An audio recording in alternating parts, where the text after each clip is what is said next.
Hello friends, welcome back to your own channel Boston research और मैं हूं आपका दोस्त सौरभ।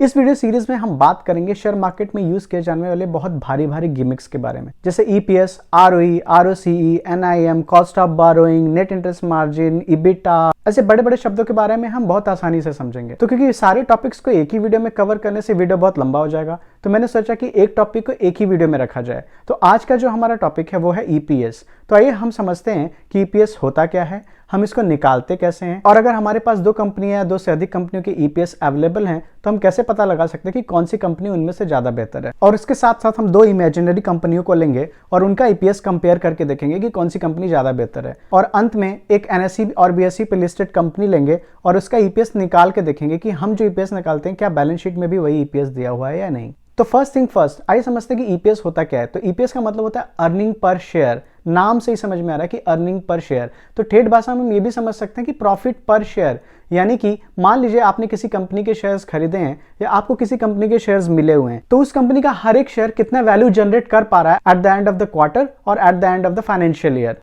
तो आइए फटाफट जान लेते हैं कि ईपीएस निकालते कैसे हैं। ईपीएस निकालना बहुत ही आसान है। आपको उस कंपनी का बैलेंस शीट खोलना है और वहां पे प्रॉफिट आफ्टर टैक्स देखना है, यानी नेट प्रॉफिट देखना है, और उस नेट प्रॉफिट को आपको डिवाइड करना है नंबर ऑफ आउटस्टैंडिंग शेयर से। तो ये दोनों ही डेटा, नेट प्रॉफिट और नंबर ऑफ आउटस्टैंडिंग शेयर, ये दोनों जनरली हमें उस कंपनी की वेबसाइट से मिल जाते हैं। तो अगर सिंपल वर्ड्स में कोई आपको बोले कि आप ईपीएस कैसे निकालेंगे, तो आपके पास होना चाहिए नेट प्रॉफिट और दूसरी तरफ होना चाहिए नंबर ऑफ आउटस्टैंडिंग शेयर, यानी net profit divided by number of outstanding shares is equal to EPS. चलिए अब इसको एक एग्जांपल की मदद से समझते हैं। अब आपके पास मान लीजिए कि दो कंपनियां हैं। मान लीजिए एक कंपनी है बॉस्टन टायर्स और दूसरी कंपनी है बॉम्बे टायर्स। अब मान लीजिए बॉस्टन टायर्स 1 लाख रुपए का फायदा करती है किसी क्वार्टर में, और वहीं बॉम्बे टायर्स 10 लाख रुपए का फायदा करती है। अब मान लीजिए कि बॉस्टन टायर्स के टोटल 10,000 शेयर हैं और बॉम्बे टायर्स के मान लीजिए 2.5 लाख शेयर हैं। तो अब अगर मुझे बॉस्टन टायर्स का ईपीएस निकालना है तो मैं क्या करूंगा, इसका जो नेट प्रॉफिट है 1 लाख का, उसको डिवाइड कर दूंगा किससे, 10,000 शेयर से। और अगर मुझे बॉम्बे टायर्स का निकालना है तो सेम, मैं उसका जो प्रॉफिट था 10 लाख, उसको डिवाइड कर दूंगा 2.5 लाख से। तो इस तरह से बॉस्टन टायर्स का निकल के आएगा 10 रुपए प्रति शेयर ईपीएस और बॉम्बे टायर्स का निकल के आएगा 4 रुपया प्रति शेयर ईपीएस। और अगर अब आपको कोई कहे कि सिर्फ ईपीएस की मदद से पता करो कि इन दोनों में से बेहतर कंपनी कौन सी है, तो आप हमेशा उस कंपनी को चूज करेंगे जिसका ईपीएस ज्यादा है। क्यों? क्योंकि जब भी किसी भी कंपनीज के अर्निंग्स आते हैं कहीं पे भी, इंडिया या यूएस कहीं पे भी, तो आप देखेंगे कि जिस कंपनी का ईपीएस ज्यादा आ रहा है क्वार्टर ऑन क्वार्टर या ईयर ऑन ईयर, उस कंपनी का शेयर प्राइस ईपीएस के साथ ऊपर चला जाता है। और वहीं अगर किसी कंपनी का ईपीएस नीचे आया हो तो उस कंपनी का शेयर प्राइस भी नीचे आ जाता है। तो मतलब ईपीएस और शेयर प्राइस में कहीं ना कहीं एक पॉजिटिव कोरिलेशन है। बट ये हमेशा ट्रू नहीं होता। क्यों हमेशा ट्रू नहीं होता? क्योंकि सिर्फ ईपीएस को देख के किसी भी शेयर का सिलेक्शन करना एक बेवकूफी है, क्योंकि ईपीएस की मदद से हम सिर्फ नेट अर्निंग्स के बेसिस पे दो कंपनियों को कंपेयर कर रहे होंगे। इसीलिए ईपीएस के साथ साथ P ratio, ROE, ROCE, top line, bottom line. तो मेरा कहने का मतलब है कि सेक्टर और कंपनी के हिसाब से हम ईपीएस को और वेरिएबल के साथ एक रूबिक क्यूब में डाल के ब्रेनस्टॉर्म करके पता लगाएंगे कि हाँ भाई ये मल्टीबैगर है या नहीं है, इसमें कोई कंपाउंडिंग के लक्षण है या नहीं है। तो सिर्फ ईपीएस की मदद से किसी भी स्टॉक का सिलेक्शन करना एक बेवकूफी है। तो चलिए मैं आपको वापस कंप्यूटर स्क्रीन पे लेके चलता हूं और एनएसई और बीएसई पे लिस्टेड तनला प्लेटफॉर्म्स का ईपीएस निकालकर हम देखेंगे। तो दोस्तों यहाँ पे आपको लेफ्ट और राइट हैंड साइड में दो पिक्चर्स दिखेंगे। तो फ्रेंड्स इन दोनों पिक्चर्स को मैंने तनला प्लेटफॉर्म की वेबसाइट से डाउनलोड किया है। जो पहला पिक्चर लेफ्ट हैंड साइड में आपको दिख रहा है वो है बैलेंस शीट Q1 FY24 का, और जो राइट हैंड साइड में दिख रहा हुआ है Q1 FY24 का शेयर होल्डिंग पैटर्न। तो लेफ्ट हैंड साइड में जो आपको डेटा सर्कल किया हुआ दिख रहा है वो है प्रॉफिट आफ्टर टैक्स। तो जो प्रॉफिट आफ्टर टैक्स होता है वही हो जाता है नेट प्रॉफिट। तो लेफ्ट हैंड साइड में जो आपको डेटा दिख रहा है वो है प्रॉफिट आफ्टर टैक्स, जो कि मिलियंस में है, यानी 1354 मिलियन। और राइट हैंड साइड वाले पिक्चर में जो आपको एरो की मदद से डेटा दिखाया जा रहा है वो है टोटल नंबर ऑफ शेयर्स। तो अब हमें यहाँ पे ईपीएस निकालने के लिए सिंपली 1354 मिलियन को डिवाइड कर देना होगा total number of shares held से, और हमारे पास ईपीएस आ जाएगा। तो अब आप अपना कैलकुलेटर खोलिए और 1354 मिलियन को डिवाइड कर दीजिए नंबर ऑफ शेयर्स हेल्ड से, तो आपको लगभग 10.07 आ जाए। तो मोटा मोटा 10 रुपया पर शेयर तनला प्लेटफॉर्म्स बता रहा है कि वो Q1 FY24 में कमा रहा है।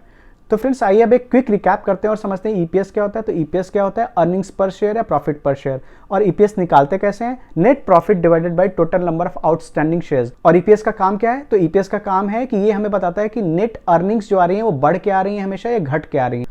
आइए अब एक और बात समझते हैं और एक क्वेश्चन करते हैं कि क्या ईपीएस नेगेटिव हो सकता है। जी हाँ, बिल्कुल हो सकता है। तो अगर किसी कंपनी का ईपीएस नेगेटिव है तो इसका साफ साफ मतलब यह है कि उसका जो नेट अर्निंग है वो माइनस में है। क्यों? क्योंकि नंबर ऑफ शेयर हेल्ड्स तो नेगेटिव नहीं हो सकते, यानी उसका जो नेट अर्निंग्स है वो नेगेटिव आ रहे हैं, यानी वो कंपनी लॉस करती जा रही है। और नेगेटिव कंपनीज के एग्जांपल क्या हैं, जैसे कि पेटीएम हो गया, जोमेटो हो गया, पैलेंटियर हो गया, यूआईपाथ हो गया, ये सारी कंपनियां जो वो नेगेटिव ईपीएस शो करें। तो इसका मतलब ये होगा कि कहीं ना कहीं इन कंपनीज को बाजार में मुनाफा नहीं बल्कि नुकसान हो रहा है। अब आइए आपको एक और ब्रेन स्टॉर्मिंग इंटरेस्टिंग चीज बताता हूं। अब मान लीजिए किसी कंपनी का net profit quarter on quarter या ईयर ऑन ईयर बढ़ता जा रहा है, लेकिन फिर भी उसका ईपीएस वहीं पे है या उससे नीचे आने लग रहा है। तो इसका कारण क्या हो सकता है? इसका कारण दोस्तों ये हो सकता है कि वो कंपनी या तो ईसॉप कर रही है या बोनस दे रही है या किसी तरह से उस कंपनी के जो शेयर्स हैं वो बढ़ रहे हैं। क्यों? क्योंकि आपका नेट अर्निंग्स जो न्यूमरेटर है और जो डिनोमिनेटर है टोटल शेयर्स हेल्ड, ये डिनोमिनेटर जो है वो न्यूमरेटर से ज्यादा बढ़ रहा है, इसकी वजह से ईपीएस कम हो रहा है। तो अगर ऐसा कभी आपको ईपीएस किसी कंपनी का कम दिखे तो इसका यह भी मतलब हो सकता है